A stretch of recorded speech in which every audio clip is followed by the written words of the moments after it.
Hey, dude. Hey, dude. Hello, all the dudes. Welcome to Dude, That's Fucked Up. I'm Erin. I'm Nicole. Let's just get to it. Let's get in. We got so much to cover. The excitement for this episode is so high. It's so high. It's gonna be fucking weird. It's gonna make you blush. Oh yeah. This is the most. It's, you know what? It's not safe for work, but it is very safe for life. Well, nothing we do say is safe for work. No, just make sure your headphones don't come unplugged in front of your like mom or dad or siblings. Yeah. Your grandma, maybe your grandma. She'd probably be like, "Okay, cool," but I don't know. I don't know your grandma. Yeah, I don't know. All right. Yeah. But before we get into it, So last week we shared a really fun story and fucked up story, obviously, from Asha, who told us about her boyfriend Snake and how her involuntary snake slaughter, how she involuntarily snake slaughtered it. I don't know how you would say that. Yeah. Dramatically, I might add. Yeah. But also it's kind of like whatever. Anyway, we had a lot of unanswered questions, and I think she could tell. So she sent us a follow-up because she listened to it, because I texted her and I was like, oh, girl, like, you're the highlight of this week's episode. And like entirely about her and putting her on blast a little bit. Totally. But she sent us a story, so it's fine. So I just wanted to read what she kind of like sent us as a follow-up really quick. So she goes, ladies, firstly, thought I'd say you did the snake story a right old treat. Oh, she sounds like an old British person. A right old treat. I like it. Right old treat, love. Treat. Treat yourself. Treat yourself. You had me in stitches giggling, particularly snake slaughter. Oh, and all the Duna puns. Haha. I thought I'd add a few extra comments after listening to your comments. So apparently snakes do go into hibernation in the cold months, but that's just wild snakes, not pet snakes who've never needed to, nor even know how to. And like are provided with like a heat lamp environment. Yeah, heat lamp and like not being outdoors. The second thing from her is, yes, the snake got on us. And she just leaves it at that. There's no... she probably doesn't want to go into it, to be honest. Oh, yeah. I don't really want to know. Yeah, I don't want to know. And then she provides us with a fun fact. Fun fact is that he had named this beloved snake Jose Eduardo Consnakeo. The snake had a full-blown legit name, for God's sake. I swear he loved that thing almost more than he loved me. Jose Consnakeo is a very famous baseball player. Yes, but I'm very upset, and obviously this man wasn't very smart, because he should have named it Jose Consnakeo! Doy! What are you, stupid? It's God Consnakeo! Damn it. Oh my God, this guy. Everything is his fault.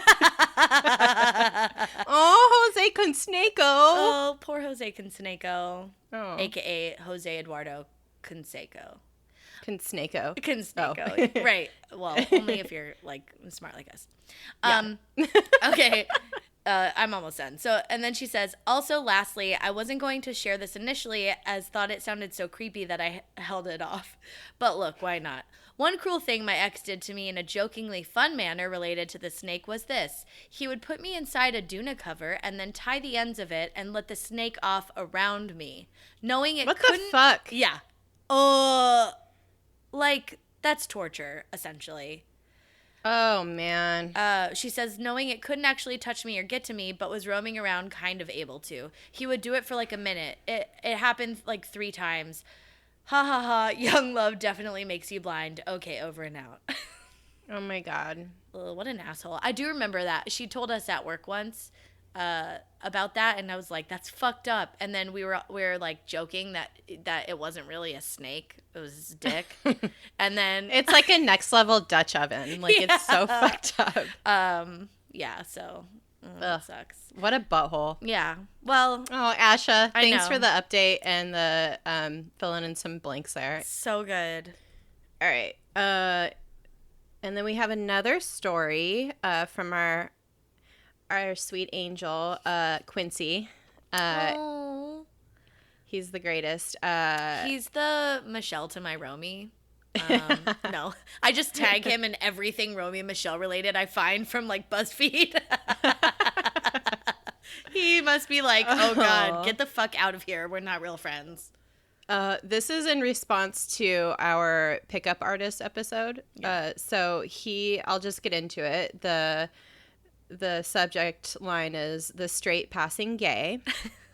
He said, first off, you guys are amazing, and I love the podcast so damn much. Thanks, Quincy. We love you so damn much. Yeah, you're the best. Wednesday is quickly becoming my favorite day. Aw.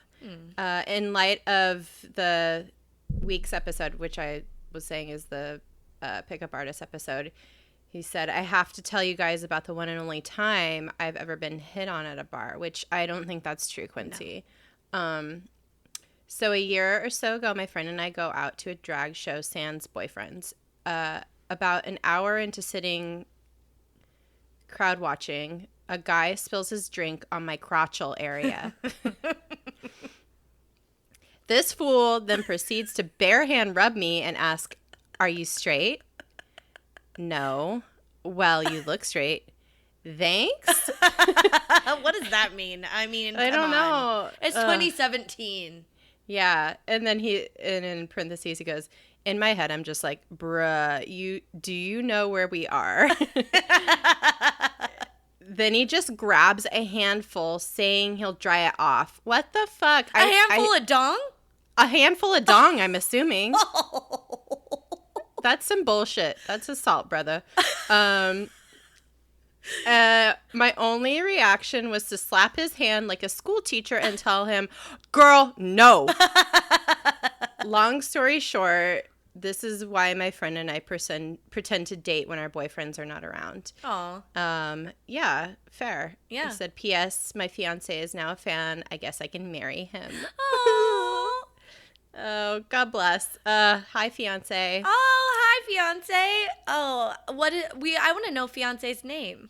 I know, me too. Is fiance in the Facebook group? I don't know. I hope so. Oh, add him to the group, Quincy. Yeah. Add him to the group. Okay, I'll just finish it. He says, I love you guys. Keep up the good work. Quincy, the one that comments on every post ever. Thanks, Quincy. Oh, thanks, Quincy. I love that story. I love it and I hate it because no one should be going around grabbing people's junk. That pisses me off that people just are disrespectful to people like that. Yeah. Makes me mad. Oh, me too. Well, let's see. Anything else? I don't think we have any more business. Did you want to share anything fucked up from this week? I don't really have anything. Do you have anything?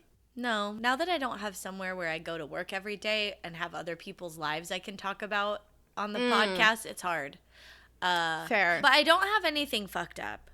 I don't either. But I do have something cool because we're really big fans of the show Broad City. Mm-hmm. And they started making sex toys. Like, they have their own They have, like, line. branded sex toys, yeah. And we'll plug it at the end, but there's, like, a whole array. Like, there's, like, vibrators and, there was this one thing. It's, like, a little egg. It's, like, an egg sleeve for dudes.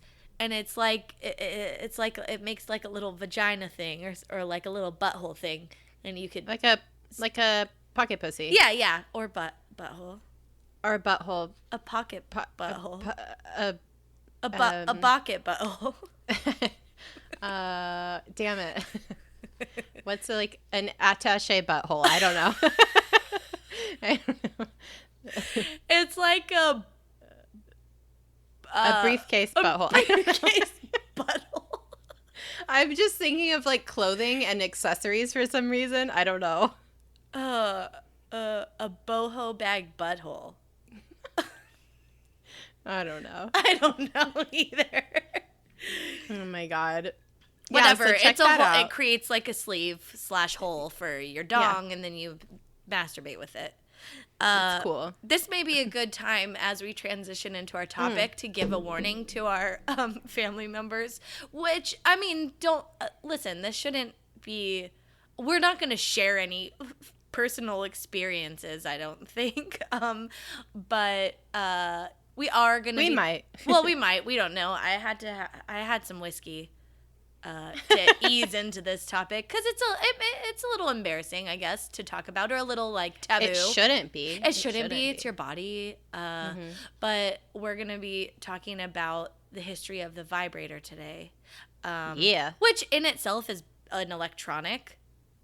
Yeah. So I mean, this shit they could sell it at Best Buy, but yeah. So that's what we're gonna be talking about today. There may be personal anecdotes or product plugs or things that we talk about.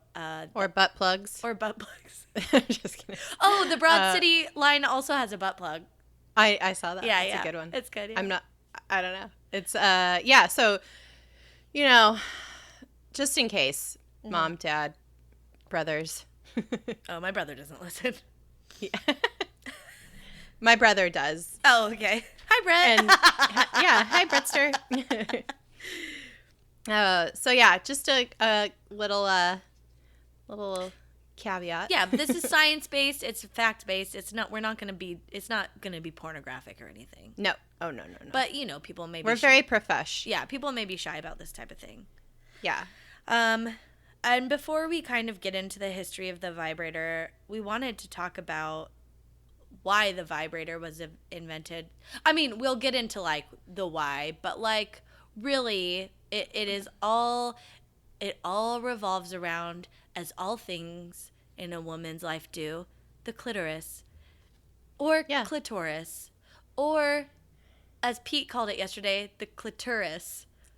And it sounded like a Ford Taurus. And I was just like, it's not clitoris. And then we talked about it for like 5 minutes, and then he agreed with me. Because, that's not right. Yeah. Which, do we think the plural of clitoris is clitorises, or do we think it's clitori? Clitori. Oh, it is? I don't know. Oh, you said it I so like it better. matter-of-factly. That's just what I prefer. Yeah. Oh, okay. Clitori. That's your preference, yeah. Oh, yeah. But we wanted to share some fun facts about the clitoris, I guess, before we get into the history of the vibrator, because it is why the vibrator is so awesome. Yeah. Right? I think so. I mean, women know what the fuck's up with their clits, okay? And they have since the dawn of time. But there is a period, there's been periods of time where we go through some dark ages, and like, it wasn't like explained or known or whatever. And so I think it's just stuff happens and you're just like, I don't know what this feeling is. I don't know why I'm feeling this way. So, of course, there's everything usually revolves around penises. So, but let's talk about the clit real quick. Yeah. So, I had the question of, I went down a Google rabbit hole because I was like that. This is your first question when you're like wondering about clits. Well, I know mine intimately, obviously. I know my own intimately. But I don't know anybody else's. So I was like, I wonder if there's ever been anyone born with two clitorises, aka with clitori. And I Googled it, and oh my gosh, yes, there is a condition. It's called Bifid Clitoris, and it happens in 1 in 148,000 women. So that's like a lot. It's basically, it's not really like two separate clits. It's kind of like it's like kind of like one that gets separated into two parts by like your anatomy or whatever. So it's still overall one, I think, but like maybe it has two heads or... Bottom line is you have to use both hands. I guess that's what it could be likened to, because if some people don't know, a clitoris is the most sensitive part externally on a woman's vagina. Yeah. It's more sensitive than a penis. It has more nerve endings than a penis does. Damn. Yeah. It's like, and it's kind of protected by like your labia majora. Yeah. So it's in there. And we're people aren't the only beings with clits. Also, all mammals have them. Oh. And the largest clitoris on record belongs to the hyena, who not only uses it to orgasm, but also uses it to give birth and urinate from, which... That's why they're laughing all the time. They are having a blast. They're loving life. But in a human woman, those are all separate. So... Yeah. It's important. The clit is very important. 50 to 75% of women are able to achieve an orgasm via clitoral stimulation alone. So everybody should know that. Yeah. Yeah, by the time a woman reaches the age of 32, her clitoris is quadrupled in size. By the time they reach menopause, a woman's clitoris has grown 7 sizes. Oh, it's like the Grinch's heart. It grew 7 times that day. So something to look forward to. It's like the one thing. For menopause. Yeah, the one thing.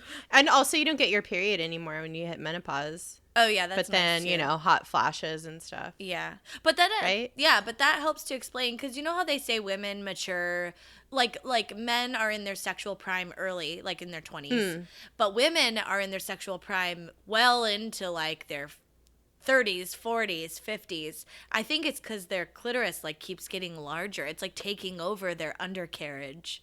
Oh, I love it. Taking over their undercarriage. Oh my god. Yeah, and it's weird to think that it can grow 7 times its size, because like 7 times its size when you like finally reach sexual maturity, but it is big. Like, I mean, if you've seen one or your own, they look so tiny and cute. It's like a little rosebud. The little man in a boat. Is that what they call it? That's like a little slang term, yeah. Oh, okay. That's the little bean. Little bean. But actually, it's not little. It's like a fucking iceberg, because 3/4 of it are hidden beneath the surface. So it's like little on the top, and then it just like below the surface, it's like gargantuan. It's like an ice cave or something. Because on average, the female sex organ, the clitoris, is 3.5 to 5 inches long and 2.5 inches wide. Damn.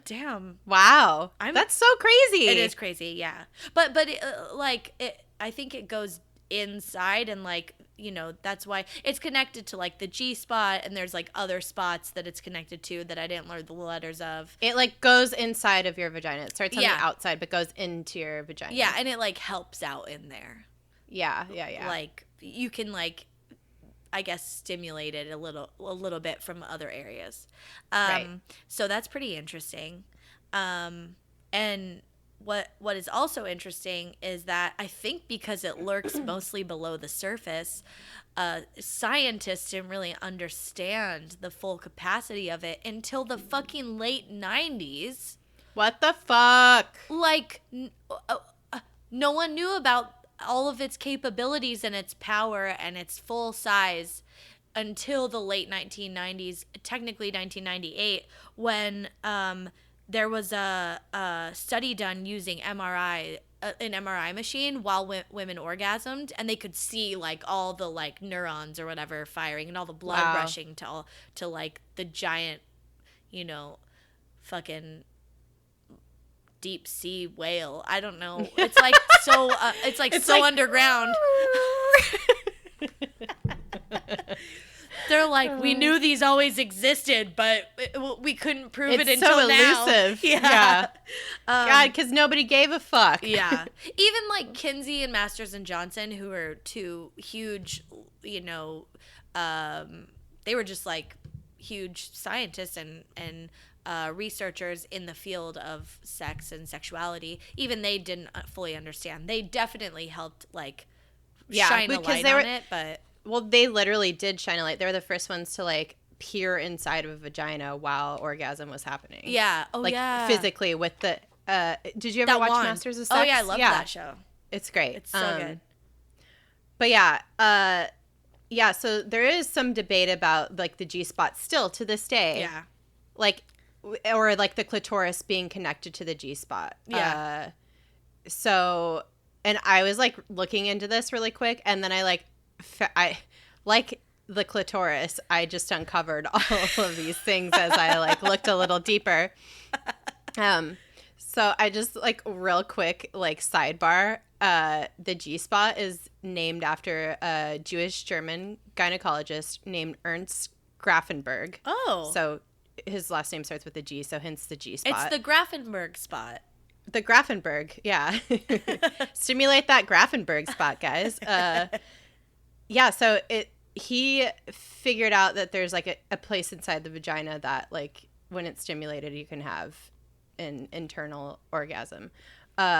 So as I was like reading about that, I started reading about his timeline a little bit. He also developed the IUD.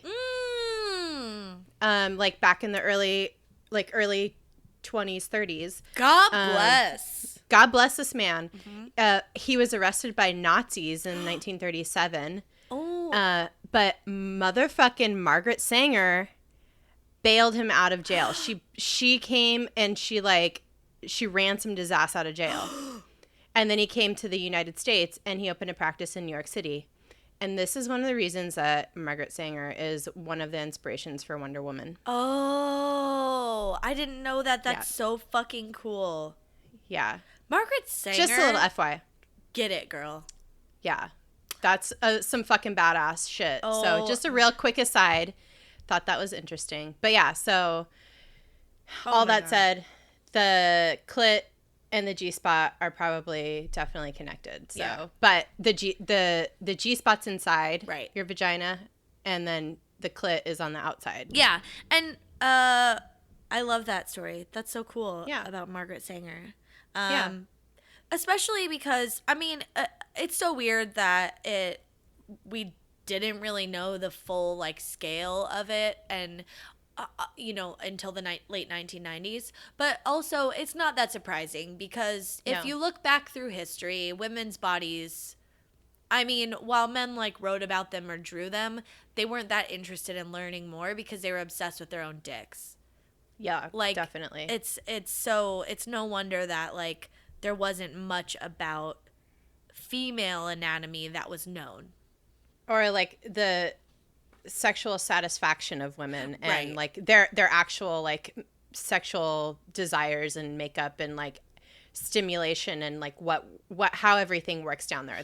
They purely were just like concerned about their own, which I mean, if you think about, okay, well, men made up all of science and like, well, they were the only ones allowed to do it for so long, and so it all revolved around that. There were some leaders like Ernst Grafenberg, excuse me, who were interested in learning more and discovering and all these things, but still, there wasn't enough emphasis kind of put on it until like, more women started joining the field and all this stuff. So yeah, interesting. Yeah, very interesting. So it took a really, really long time to get men on board and find out what this little guy's capable of. Yeah. So but we always knew. We always knew. Mm-hmm. And yeah, there was like a time in history when the clitoris wasn't regarded as a part of like a female's sexual organs. Yeah. Like there was just no thought or scientific anything dedicated to this. So a lot of the neglect of this very important part of a woman's makeup led to something called hysteria, which is a fucking shitty fucking term. We've been talking about, like, we've like floated the topic of women's hysteria out a few times. I'm so glad it's tying into this topic. Yeah. Because it's so interesting. It's basically a bullshit way to say, like, your wife's acting out of line, or... Yeah, it's like, we can't figure out what's wrong with her. She just has hysteria. Right. Because she's a woman. Like... Yeah. Yeah, it's ridiculous. Yeah. So, like, and this is like a really vague ailment, which is a blanket term for all kinds of issues, like, you know, depression, bipolar disorder, postpartum depression, all kinds of stuff, just general malaise, I guess. And dissatisfaction. Like the diagnosis of hysteria can be traced back to, like, ancient Greece, like ancient times. So yeah, like through the centuries, like since ancient Greece, they called it the widow's disease. They thought there was female semen, and it was thought to be venomous if not released through regular climax or intercourse. In the 13th. Yeah. Well, so like they knew that like something needed to happen.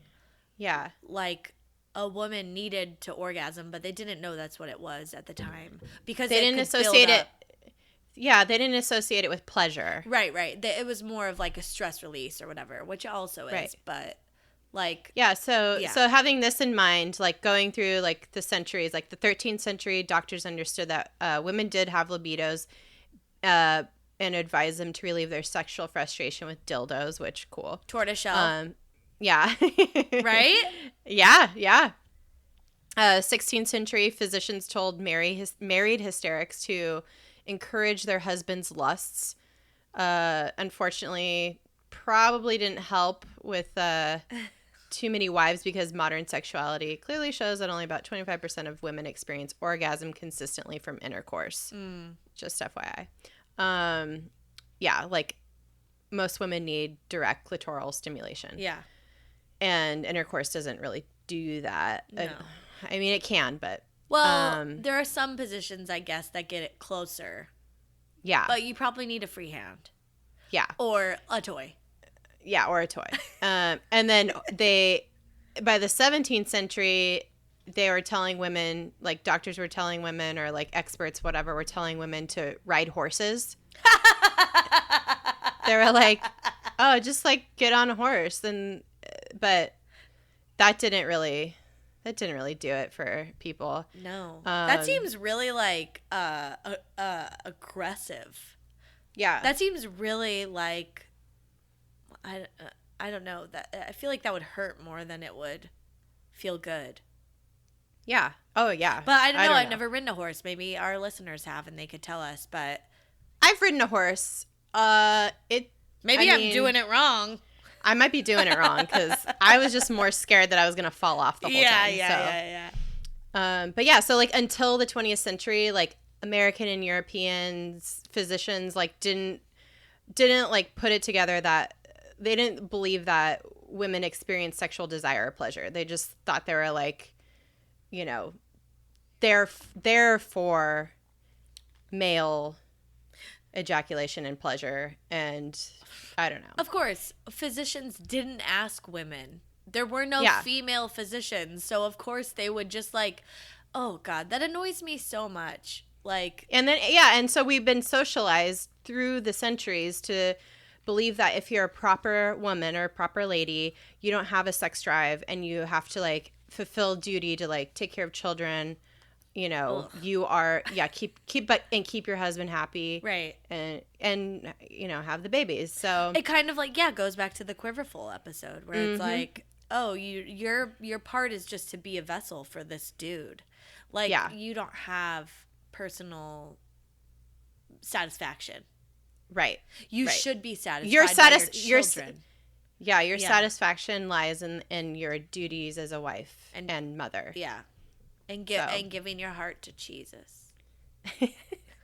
So how they were trying to solve this, they realized there was some connection but weren't putting it together that women actually deserved and experienced sexual pleasure and desire. But they started to figure out that when they gave this little being a lot of attention, women would feel good afterwards. Yeah, but they wouldn't refer to orgasm as an orgasm. They refer to it as a what's it called? Paroxysm. Yeah, a paroxysm. Yeah. Yeah. So we can look back on this now and be like, oh my God, what the fuck? Mm-hmm.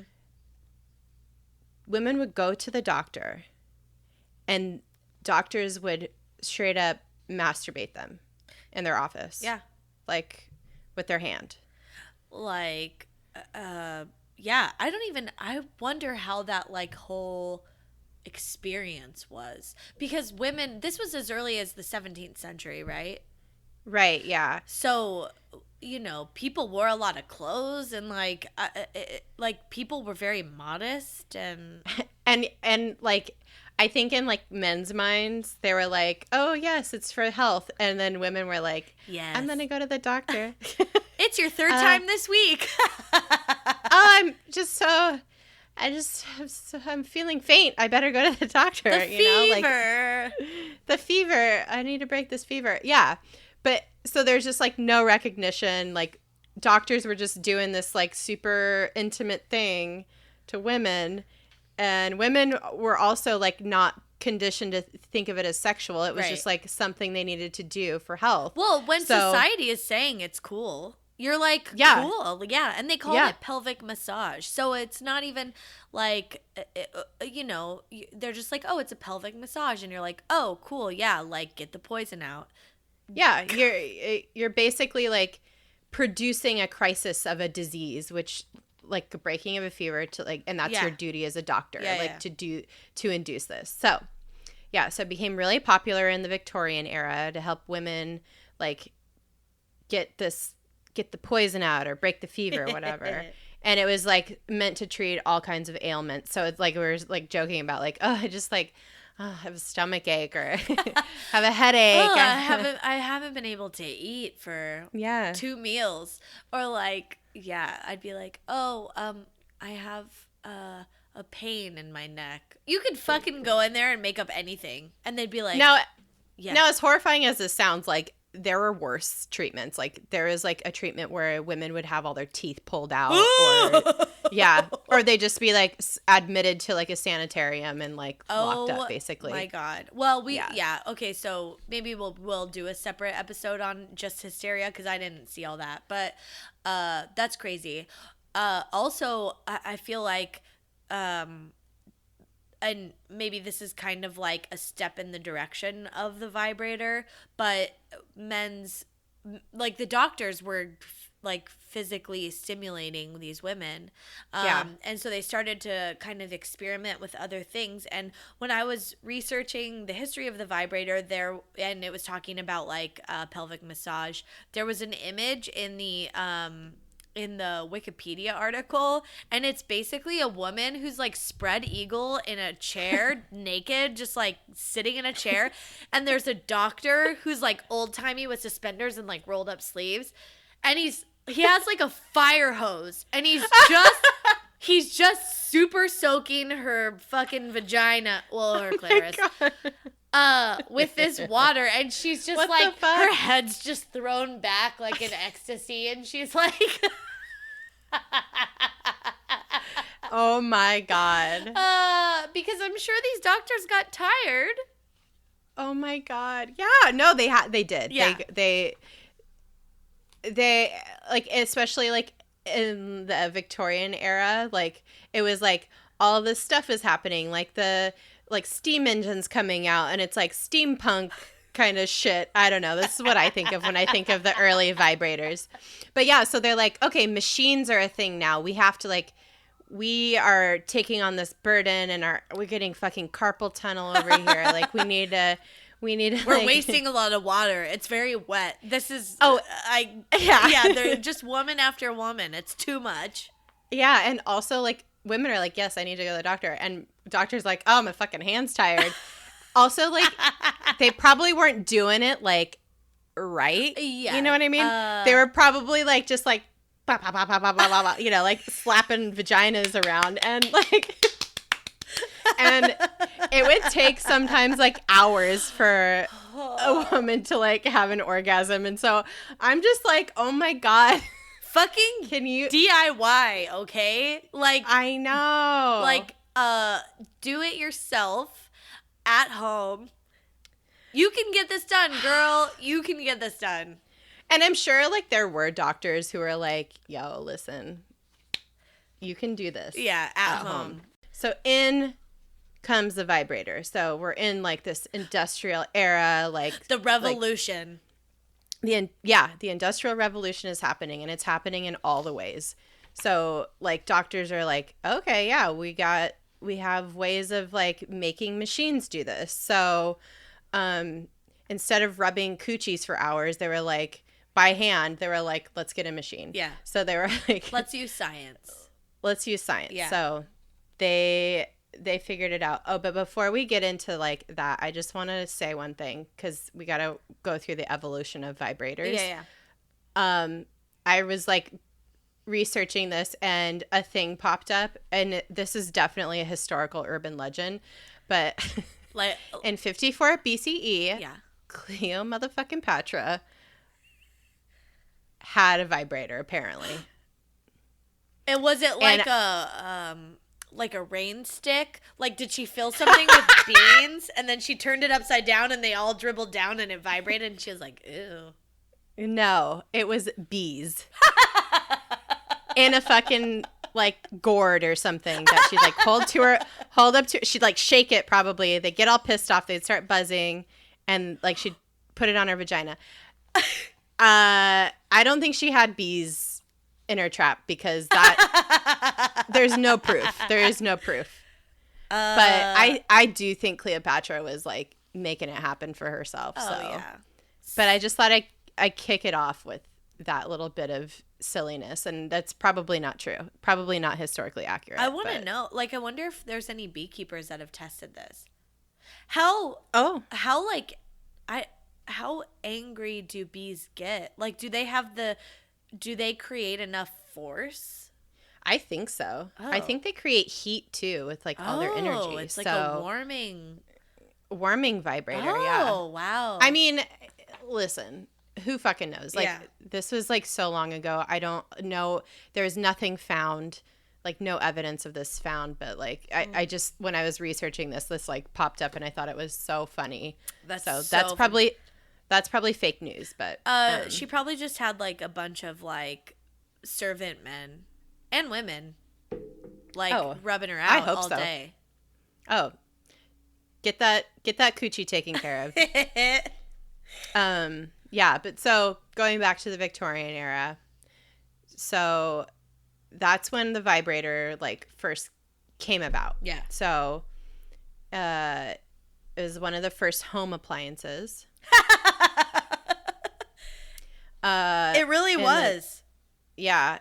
I think. Oh, yeah, because. We'll get to that a little bit later, but let's because we need to, like, get into the steam. There was a steam-powered vibrator that was invented by Dr. George Taylor in 1869. Yeah, called the manipulator. This was like this was like the first. The late 1800s were when the machines took over. So it was like the doctors didn't have to wear those fucking, like, wrist. Like those wrist guards wrist anymore. Braces, the wrist braces. They were for their carpal tunnel. Yeah, they were like, you know what? We need something else to take over. And so, the manipulator was technically a steam powered, just like a fucking train. Where, like, the doctor had to shovel coal into it. Or, like, maybe they hired someone. Maybe they hired, like, someone to, like, shovel the coal. And then they were, like, in the other room because it took up 2 rooms. Jesus Christ. Like, the steam engine was in one room and then the giant, like, rotating head. Like the pistons. And then there's just some fucking poor lady in the other room behind the wall that's like... And it's, like, so loud. Is everything okay in there? Yes. Just take off your hoop skirt and lay down on the table and spread your legs, and here comes your girdle. Here comes this, like, giant fucking. I don't even understand how this shit works. No, like, I don't. I think I do. I think there was an engine in one room because it was really big, and, like, the little guy shoveling the coal, and then the doctor was in the other one, and it had like a mobile kind of, like, big thing, probably that was all like bumpy, and then it like just went like that, like a chugga.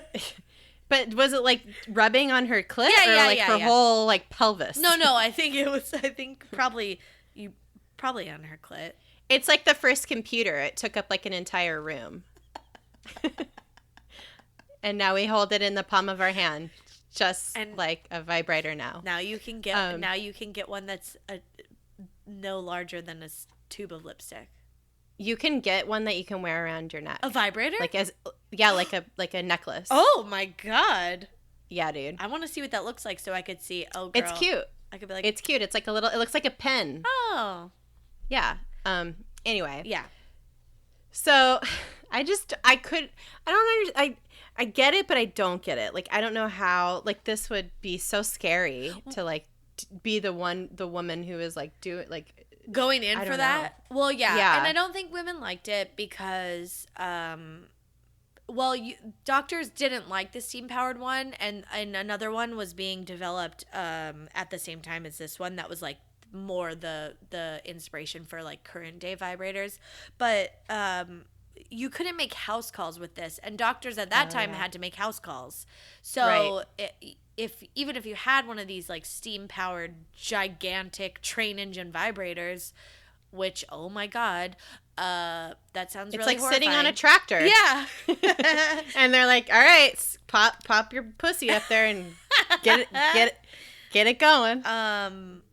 Yeah, but like, you know, even like I don't think women particularly loved it. It's not a relaxing experience. Like, no. You know, some women want to, you know, light a few candles and put on some Toni Braxton and you know, like enjoy their me time. And you can't do that in a doctor's office when it's like choo choo. It's just so horrifying. Yeah. So the next one that came about was in the late 1800s. Yeah. Or 1880s, I should say. Dr. Granville made this like more portable version. He's like the father of the current day vibrator. Right. Yeah. Because you could have it in your home probably. Yeah. Still had a 40-pound battery though. Well, but you could like lug that around a lot easier. Yeah. But also, I wanted to say, with even the steam-powered one and with this one, even though it sounds like a steam-powered vibrator, like steam engine-powered vibrator would be significant in terms of the gigawatts that it puts out or whatever. Like, it wasn't. Oh, I see what you're saying. Like the horsepower of these contraptions was like nothing. Yeah. Yeah. It could take a long time still with these things, these beasts of like this. Just like I still can't get over how scary this must have been for ladies and their vaginas. Like it's just like this monstrous fucking thing coming at your cooter. I don't know. Yeah. I would imagine that most of the clientele that these doctors got was word of mouth. Like, I would have to rely on a friend having gone and being like, oh, no, it's great. Like, it's really intimidating. Like, but don't worry. Trust me, girl. It's great. Yeah. Was one of those called the Chattanooga? What one was that? I can't. Oh, yeah. Oh, there was one called the Chattanooga that they sold later. Okay, never mind. The Chattanooga Choo Choo. Yeah. And then a little bit later on in 1890, there was the Pulsocon hand crank. And this one looks like an old-fashioned egg beater. Like it has a little hand crank on it. And you're just like cranking this thing. And then you direct it towards your vagina. It's like you're beating up your pussy basically with the fucking beat the pussy up. Beat the pussy up. Beat the pussy up. It's like an egg beater. I'm just like now looking I know at what pictures that means. of this. Oh my God. It sounds violent.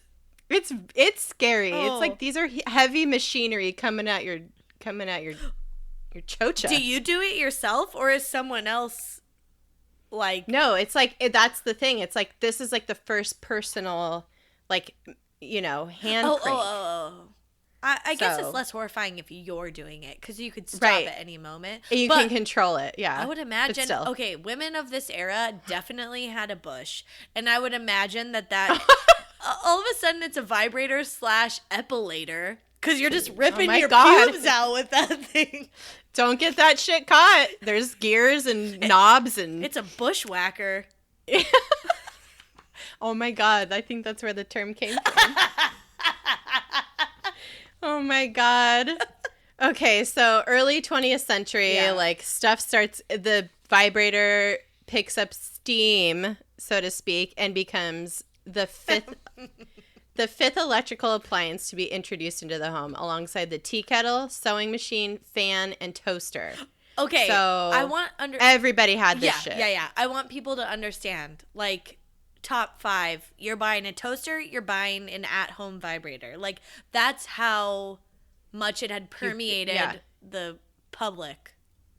But this is also before it was associated with, like, sexuality. This is, like, for health. But women were like, wink, wink, Right. Well, so I mean, that's like, if you think about it, cocaine was for health at some point. Like, true.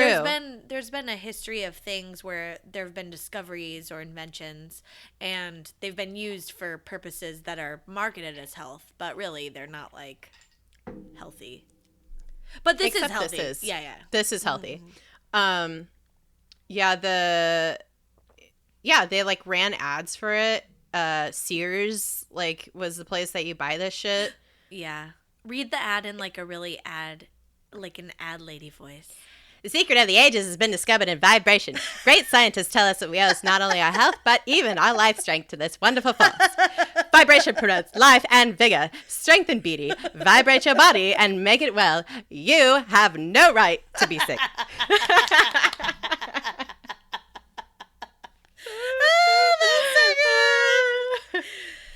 Oh my God. Oh, that's my, I don't know.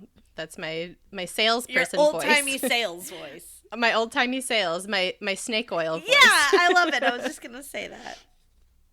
Yeah, so they were flying off the shelves like hotcakes, like toasters, if you will. Yeah. Until the 1920s. Until the 1920s. Okay, and people were like, well, the porn industry more specifically, but what was called Stag Films at the time.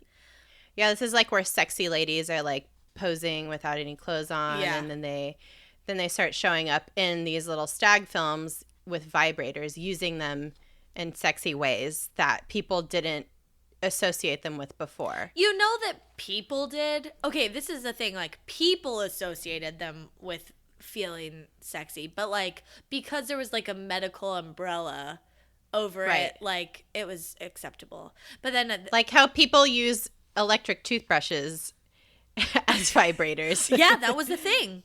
Yeah. But was it after this or before that? Well, after this, but I'm just saying, like, how, you know what I mean? Like, if you're too embarrassed to, like, get a vibrator and you have an electric toothbrush, or the back massager, the magic wand, the Hitachi. That's not a back massager. Yeah, it's, you guys. There's a reason. Let me just check and see how many ratings it has on Amazon right now. There's a reason it's in my drawer next to my bed. And it's not left out on the counter. Let's just say it's not for my back spasms. I watched a Vice video that was like 2 minutes and 30 seconds, and it was the history of the vibrator. It was very quick. I didn't get any, like, facts from it really, but there was a museum. I think it's like the Sex Museum or something. Or it was like I've been to the Sex Museum in New York. Maybe it's like a subdivision of that. It was just all about vibrators, and so they went through, like, the hand cranked ones and, like, ones that you could plug into the wall that had a giant, like, rotating head thing on it. And they were talking about that one and how it's, like, the most popular vibrator of all time. The magic wand. Yeah. Yeah. It has over 1,300 reviews. Yeah. And it's like, it's almost 5 stars all across the board. It's 5 stars. Yeah. Anyway.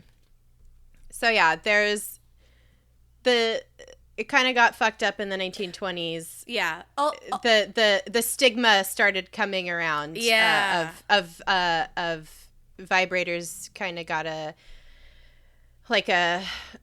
the puritanical bullshit got permeated throughout culture, and like personal massagers and vibrators just started getting a little maligned. Yeah. They were, because orgasms were not entering into people's minds. They were just thinking vibrators are for health and for women's hysteria and helping women, not helping women.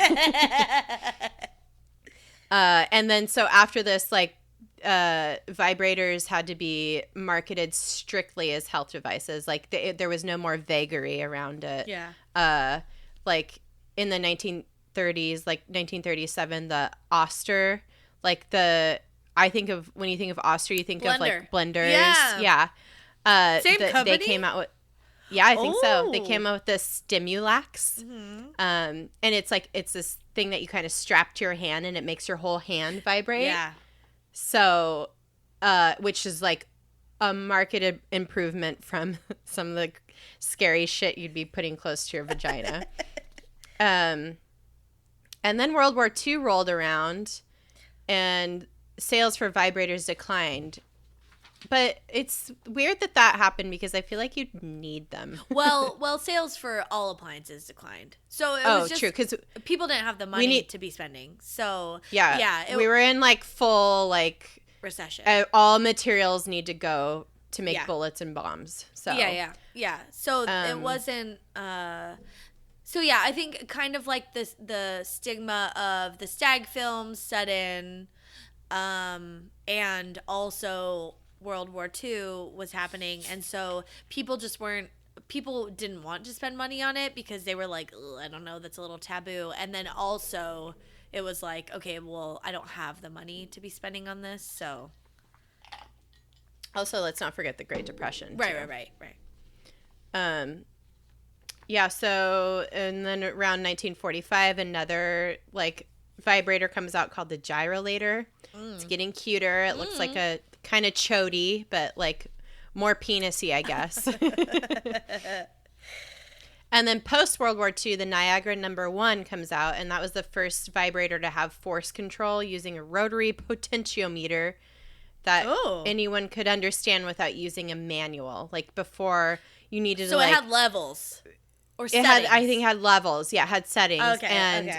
And you didn't have to like read a manual to like understand how it worked. It had simple controls, and it so a little bit more user friendly, if you will. So people are still making them. We're starting to leave the dark ages just as we enter the sexual awakening of the 1960s. Right. So there was a period of time which we'll refer to as the dark ages between the early 1900s and the 1960s, where it just became very taboo, and also people weren't really buying them. I mean, people still could buy them, but like it just wasn't a thing, and it certainly wasn't at the height of what in the Victorian era when you could go to the doctor and like have this done to you. Okay, so we're starting to come out of the dark ages. In the 1960s, there was a feminist called Betty Dodson, and she was starting to champion vibrators again. But, like, not everybody's paying attention. You know, the country was very divided. And they're like, hippies, shut the fuck up. Right. Yeah. And then the 1970s also brought the joy of sex, which encouraged vibrators and to use them with your partner and, like, really enjoy sex. But still, even that in the 1970s, like, wasn't a big thing. And it wasn't until the 1980s when baby boomers started hitting their 30s and they were like, hey, sex is something we should enjoy. It's not just for the man. How can we, make it better and spice things up? We're in our 30s now. Like, you've probably settled down at that point. How do we make this something that's really fun for everyone? And and so vibrators started to be used in couples. And I think that's really the first time in society where outwardly it was something that was promoted for, like, you and your partner, good sex for the woman, blah, blah, blah. Yeah. Yeah. And something fucked up I found having to do with kind of, like, vibrators as they've come up and become more popular, which, like, I don't know, it's still a little uncomfortable, I think, because there is, like, it's like a secret, like, you don't want to, like, talk about it or buy one at, like, Walmart or something, but what's kind of helping to keep things in the dark are advertisements. So even as early as the 2000s, like the earlier 2000s, and I don't know if this is still the case, I should have looked it up, but I didn't, women's magazines like Glamour, Cosmo, whatever, wouldn't, and maybe still don't, accept advertising for women's sex toys, like vibrators. What the fuck? But they'll take advertising for Viagra. And it's that thing of, like, women being oppressed and, like, their sexuality being seen as something gross or something that's not to be talked about versus a man's sexuality, which is, like, fine to talk about. Or lack of sexuality, I guess. If it's Viagra. Like all these, like, low T, like, commercials, like, Yeah. boost your testosterone. She'll love it too. Right. Like, you know, all this stuff. It's like, what about my clit though? Yeah. I mean, it's fine, but your dick's cool, but yeah, like, let's talk about things to make it really fun. Yeah, you want to get real fun. Yeah. I'll show you. So I thought that was fucked up. That's some bullshit. Yeah. Ugh. Yeah. Oh, Viagra. But that brings us to today. Yeah. When vibrators are, I mean, there's so many different kinds and shapes and sizes and powers, and some are travel and plug-in and battery operated. They're just like every type you could ever possibly imagine. Yeah, I have a really good one I love so much. It's a Lilo. Oh, I've read about that one. It's awesome. Yeah. It's real nice. Oh, that's fancy. It's very fancy. Yeah. It's very fancy. Oh, so nice. Yeah.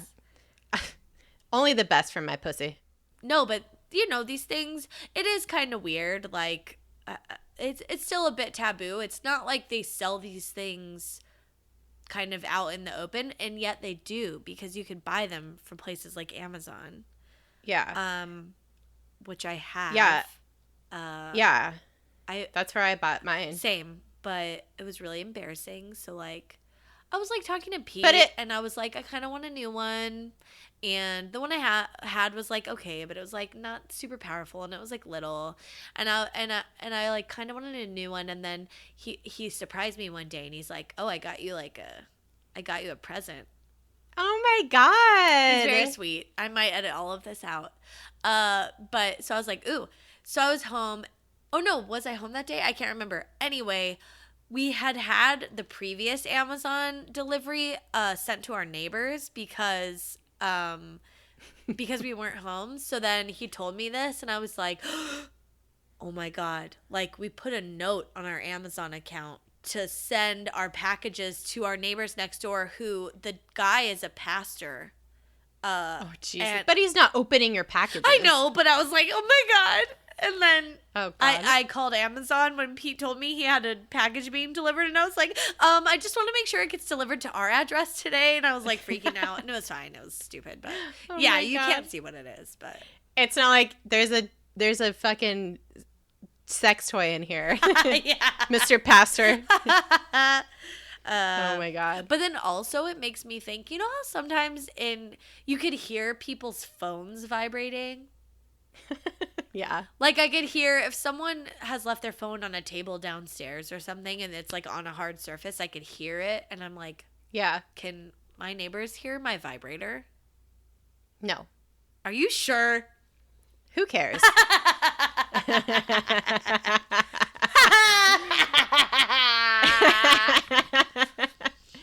I mean, they probably are fine with it, because a 2009 study shows that half of all Americans, men, women, gay, straight, use vibrators. Yeah, because that shit's fun. It's fun. Everybody likes it. I mean, The ones that admit to it anyway. Do you have a name for your vibrator? Not really, but I was just thinking everybody should have a name, not only for your vibrator, but also for your clitoris, too. Yeah.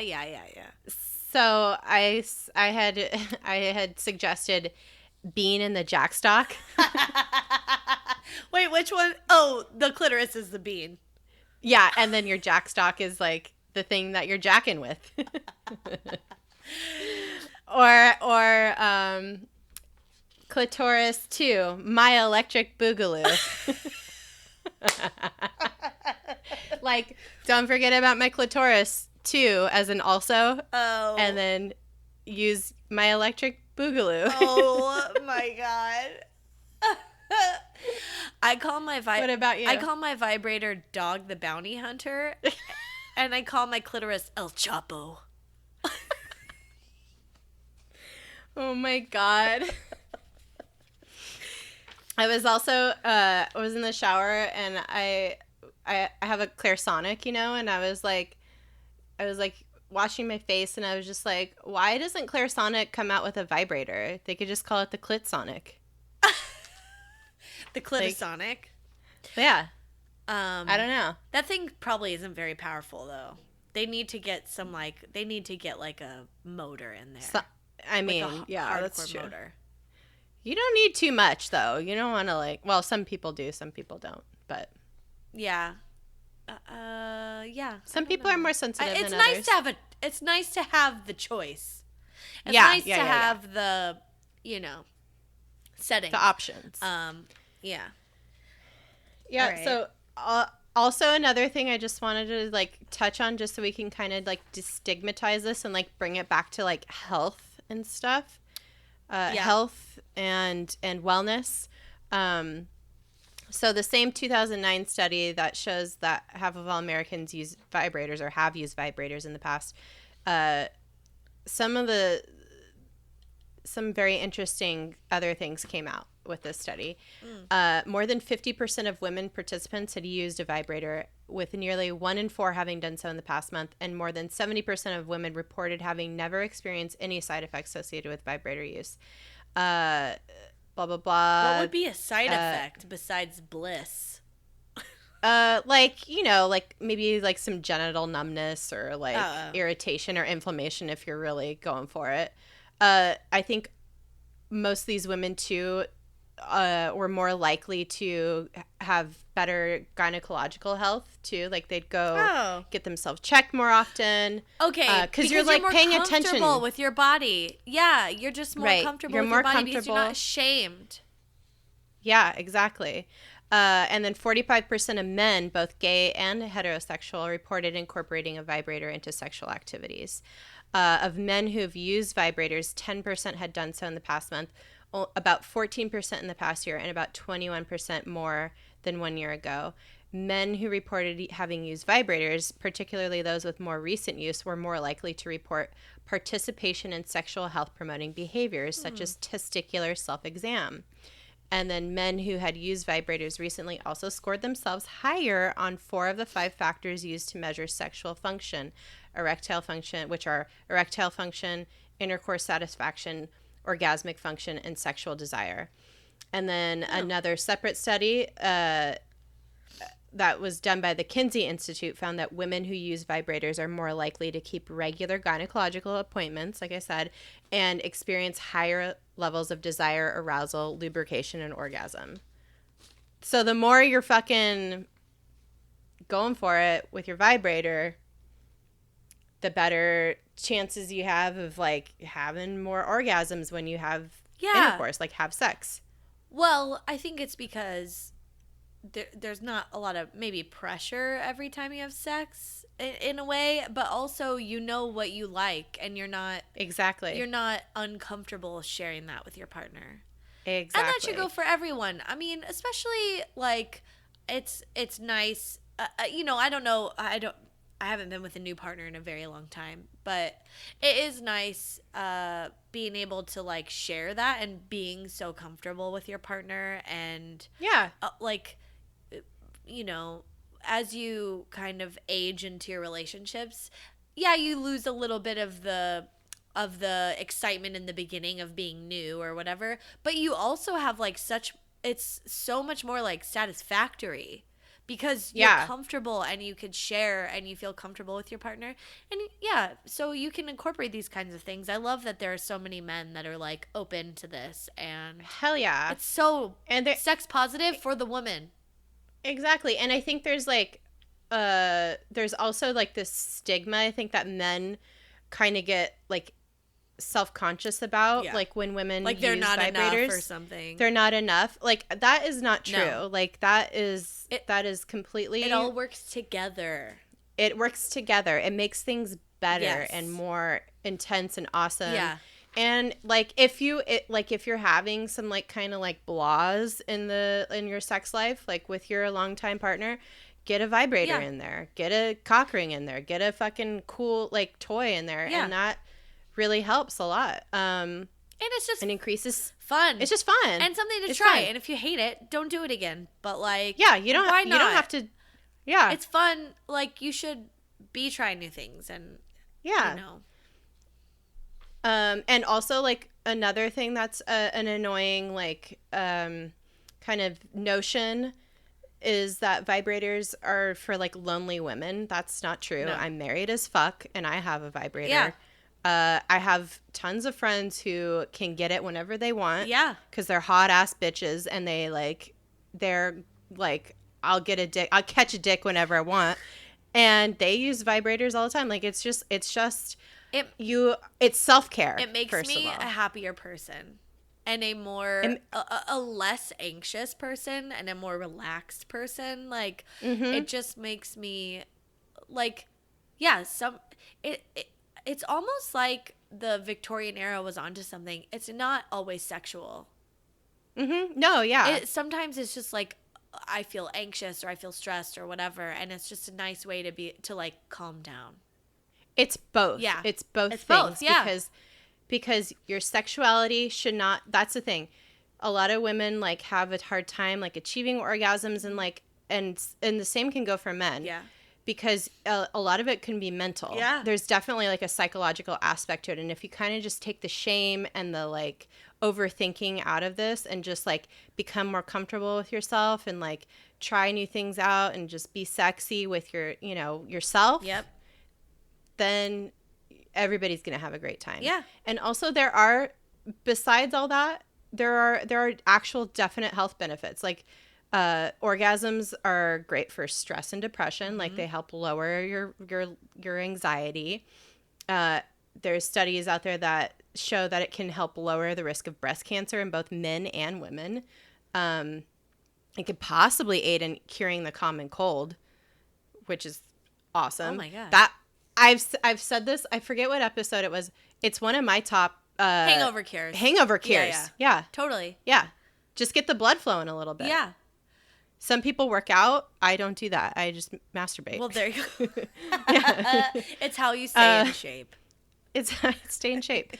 And it also just, like we were saying, orgasms just allow women to just have this control in their lives. So many things can be out of control and like cause anxiety. If you have control of your personhood and your pleasure and partially your health, it helps everything. It helps everybody. Yeah. The biggest thing is just don't feel shame about this. Like, let's normalize it and feel good about it and be as healthy and happy as possible. Yeah, like don't do it in public, but yeah, no, that's a crime. That's inappropriate. But do it at home with the door closed. And it's fine. Or like at least go into a Starbucks bathroom if you have to. I've never had the urge that strongly, but maybe you have. And they now make little lipstick size vibrators, so you could carry it around in your purse and no one will know. And then what's the website? Okay, so Broad City. Yeah, so we talked a little bit. I just rewatched the last 2 episodes of the season 3 because they're just going into season 4. Yeah. And they're like packing for their birthright trip, and they're like, oh, did you pack your vibrator? Yes. Like that was like one of the things on the checklist, which is cute. But anyway, such a sex positive show, such a female positive show. Like it's just, you know, they're feminists and they're talking out about things that we think about all the time and no one's really given a voice to, and it's so awesome. But even more awesome is that they've created a Broad City sex toy line, which we mentioned in the beginning. There's so many sex toys, like I don't even know what all these things are or what they do. Like I'm not like that well versed or anything, but I know they have like a bullet vibrator. I know they have a lipstick vibrator. I know they have like a butt plug, a rabbit, they have Kegel balls, like they have like all this stuff, and it's pretty cool, and it's in partnership with the website lovehoney.com, so you can search Broad City Love Honey and you'll see a ton of articles have been released about it this week. It's super cool, and all of the descriptions are amazing, so you should click through and read those because they're probably written by you know, people who write for the show, and they're really funny, and it's just, yeah, it's cool. So if you're like a little nervous, hopefully this feels like it's normalizing it a little bit more since they're involved, and it's not something you should be ashamed of or worried about. Yeah, this is a call to our lady friends. Yeah. To order, if you don't have a vibrator, I think it's a good thing to have. Yeah. In your try it in your back pocket. It's great. It's great. If you're nervous about it, you could message me, have it sent to my house. I'll put it in another, I won't open it. I'll put it in another package that's even more discreet, and I'll send it to you. Yeah. It's just like a huge fucking box that shows up. Yeah. And it's a teeny little. And it's going to say fragile on the side and this end up with an arrow so that people think it's like a vase or something. Yeah. But really, it's your fun. It's your fun times. It's a toy for your vagine. For your vagine. Then we could start a girl gang and call ourselves the Cliterati. I'll love it. Man. That's all I got. Yeah, we've talked a lot. Yeah. Get yourself a vibrator. Treat yourself. Follow us on social medias. Yeah. Instagram, Twitter, Facebook, at DTFU Podcast. Send us a story if you have a good one.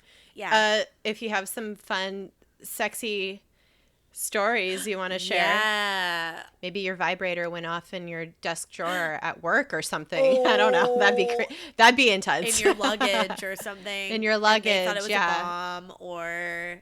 Yeah. Oh my God. Yeah. Yeah. Shoot us a story at dtfupodcast@gmail.com. Go to the secret Facebook group. You could just search it, or it's pinned to the top of the DTFU podcast Facebook page. It's just dude, that's fucked up, like all spelled out. Yep. And we'll let you in. Did we ever say this was the 25th episode? It's the 25th episode. So exciting. I'm excited for us. It's so fun. It's so fun. All right, guys.